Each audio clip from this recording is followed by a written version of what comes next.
आज हम बात करने वाले हैं ग्लोबल एजुकेशन कंपनी के बारे में। ये कंपनी का बिजनेस है एजुकेशनल ट्रेनिंग प्रोवाइड करना और डेवलपमेंट एक्टिविटीज़ कराना स्टूडेंट्स को। ये कंपनी के पास अच्छे खासे स्टूडेंट्स हैं। आगे चलते हैं और कंपनी के बारे में और जान लेते हैं। कंपनी का मार्केट कैप 74.2 करोड़ रुपीज़ है। करेंट प्राइस एक शेयर का इस कंपनी का मार्केट में चल रहा है 72.9 रुपीज़। हाई है कंपनी का 78 रुपीज़, लो है 35.5 रुपीज़। स्टॉक का पी ट्रेड कर रहा है 11.3 पे। बुक वैल्यू है कंपनी का 44.8 rupees. Company dividend yield provide करती है 2.74% का।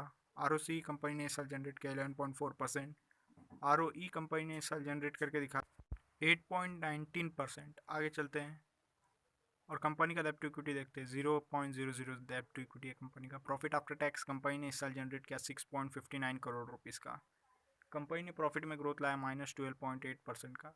कंपनी का अर्निंग पर शेयर रहा 6.47 rupees. Return on acid company ने इस साल जनरेट किया 7.41%। कंपनी के ऊपर शॉर्ट और लॉन्ग टर्म डेब्ट दोनों मिला के 0.00 करोड़ है। कंपनी के पास कैश इक्विवेलेंट लगभग 0.61 करोड़ रुपीज़ का कैश और बैंक बैलेंस पड़ा हुआ है। क्वार्टरली रिजल्ट जान लेते कंपनी का। सितंबर क्वार्टर 2021 में कंपनी ने सेल्स किया 7.25 करोड़ का, जिसमें कंपनी ने प्रॉफिट बिफोर टैक्स जनरेट किया 2.28 करोड़ रुपीज़ का। प्रॉफिट आफ्टर टैक्स जनरेट किया 1.62 करोड़ का। अर्निंग पर शेयर रहा 1.59 रुपीज़।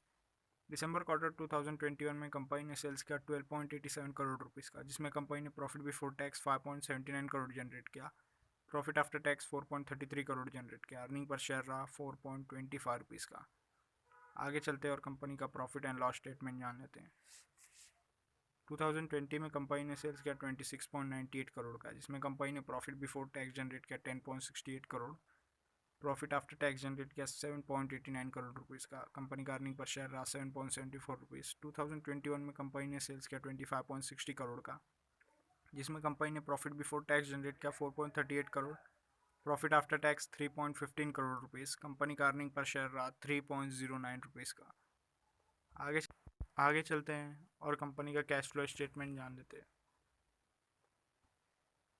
2020 में कैश फ्रॉम ऑपरेटिंग एक्टिविटी रहा कंपनी का -1.56 करोड़ का। कंपनी का नेट कैश फ्लो रहा -1.05 करोड़ रुपीज़ का। 2021 में कैश फ्रॉम ऑपरेटिंग एक्टिविटी रहा 5.72 करोड़ का। नेट कैश फ्लो रहा लगभग 0.51 करोड़ रुपीज़ का। आगे चलते हैं और कंपनी का रेशो जान लेते हैं। पिछले 10 साल का डाटा अवेलेबल नहीं है। पिछले 5 साल का एवरेज सेल्स ग्रोथ है 18% का। पिछले 3 साल का एवरेज सेल्स ग्रोथ है -7% का। इस साल कंपनी ने सेल्स में ग्रोथ किया 39% का। कंपाउंडेड प्रॉफिट ग्रोथ देख लेते हैं। पिछले 10 साल का डाटा अवेलेबल नहीं है। पिछले 5 साल का एवरेज प्रॉफिट ग्रोथ है -1%। पिछले 3 साल का एवरेज प्रॉफिट ग्रोथ है -21% का। और इस साल कंपनी ने प्रॉफिट में ग्रोथ लाया लगभग -13% का। आगे चलते हैं और स्टॉक का प्राइस कैसे मूव किया अभी देख लेते हैं। पिछले 10 साल का डाटा अवेलेबल नहीं है। पिछले 5 साल का भी डाटा अवेलेबल नहीं है। पिछले 3 साल में कंपनी का स्टॉक का प्राइस मूव किया एवरेज 26%। पिछले साल कंपनी का शेयर का प्राइस मूव किया 36%। रिटर्न ऑन इक्विटी देख लेते हैं। पिछले 10 साल का डाटा अवेलेबल नहीं है। पिछले 5 साल का एवरेज रिटर्न ऑन इक्विटी 21% है। पिछले 3 साल का average return on equity company ने जनरेट किया 18% का। और पिछले साल कंपनी ने रिटर्न ऑन इक्विटी जनरेट करके दिखाया लगभग 8% का। आगे चलते हैं और कंपनी का शेयर होल्डिंग पैटर्न जान लेते हैं। 74.95% होल्डिंग्स प्रमोटर्स का है। 25.05% होल्डिंग्स पब्लिक का है। फॉरेन इन्वेस्टर और इंस्टीट्यूट ने अभी तक इन्वेस्ट नहीं किया कंपनी में। अगर आपको इन्फॉर्मेशन अच्छा लगे तो वीडियो को लाइक करें, शेयर करें, कमेंट करें और चैनल को सब्सक्राइब कर दें।